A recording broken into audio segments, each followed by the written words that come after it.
Welcome guys to EPAS Spotlight. I'm Rolando Zarate and today we're here with the very gifted Jordan Martinez, here to share his artwork and experiences.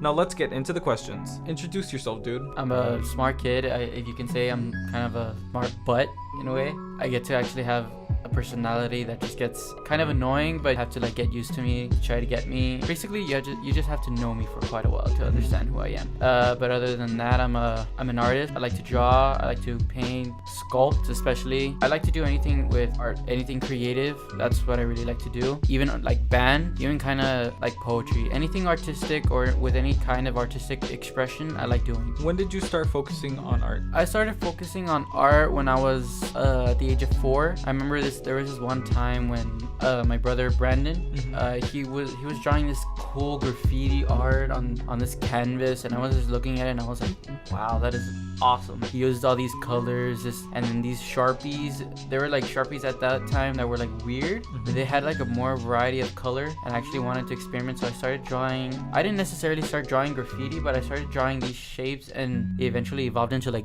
these cool little drawings or doodles, and they were like dragons. Yeah. It was a typical like little boy thing. I was like drawing dragons and weird lizards when in reality I didn't even know what the hell I was drawing. And I look back up on them now and I'm like, what the hell was I drawing? It was like, they were weird. And then I realized, yeah, dinosaurs or dragons of some sort. What type of art do you do? I don't really like to classify myself in any kind of art or specific type. I remember in 7th grade, my art teacher, Miss Bettis, she had asked me the same questions, but I never actually gave her a clear answer. I told her I was a universal artist, meaning I practically can do anything if I really have the creative hand for it.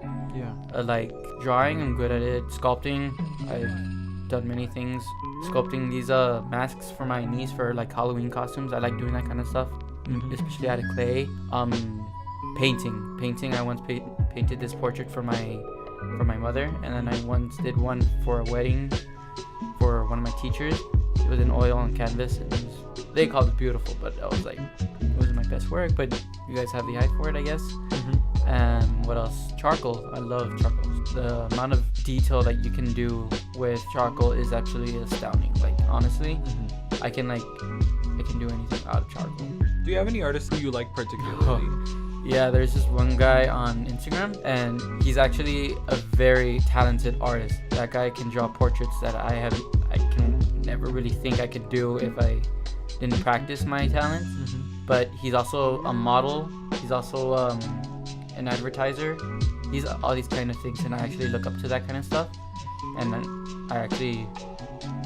it's a weird thing to aspire to be someone on Instagram, which is weird. Yeah. Usually your like favorite artists are like the typical Leonardo da Vinci, Pablo Picasso, or Michelangelo. All those artists are the typical. They're great artists, don't get me wrong. I love like recently there was this one painting called Salvator Mundi by Leonardo da Vinci, and it's an awesome work. Like honestly, it kind of reminds you of the Mona Lisa.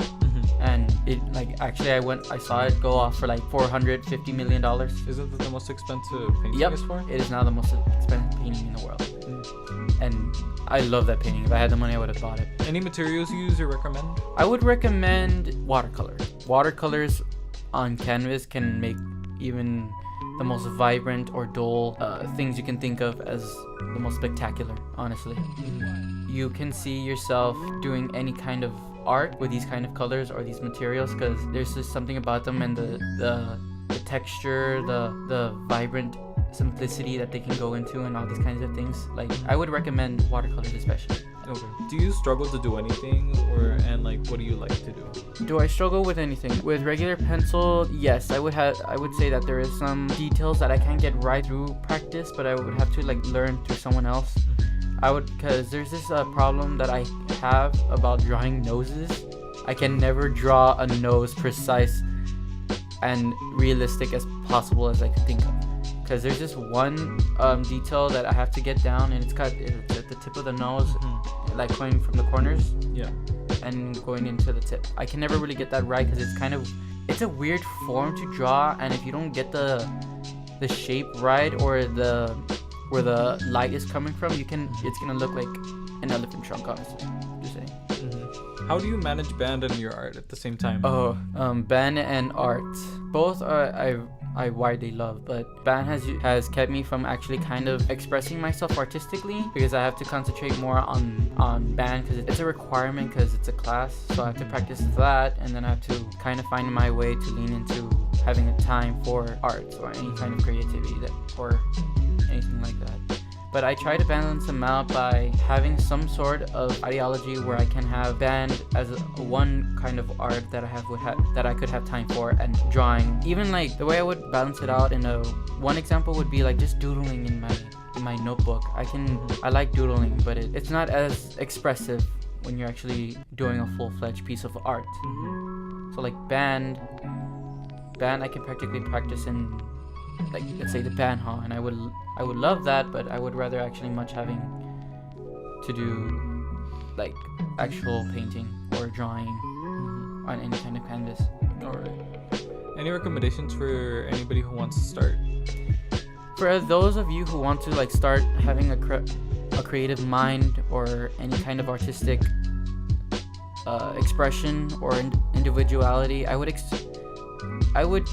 tell you to kind of find yourself, kind of find a new perspective or any kind of mindset where you can find yourself having this spirit, this thing. You have to have like an eye for what you want to think of drawing, for expressing, for painting, for anything practically. But what I would really, really tell you is to be stupidly naive and very curiously creative. Did you enjoy the spotlight today? Honestly, yes. I actually very much enjoyed this. I actually got to tell you a little bit more about myself. I actually got to say what I've been thinking for like the past years of my life about the art side of me and the weird sides of me. So yeah. Thank you, Jordan, for joining us on EP Artist Spotlight. If you would like to be on EP Artist Spotlight or recommend others from EPHS or CC Win, check out the form below in the post. I would also like to thank Mr. Francisco Sanchez for letting me conduct EP Artist Spotlight. This is Roland, signing out. Peace.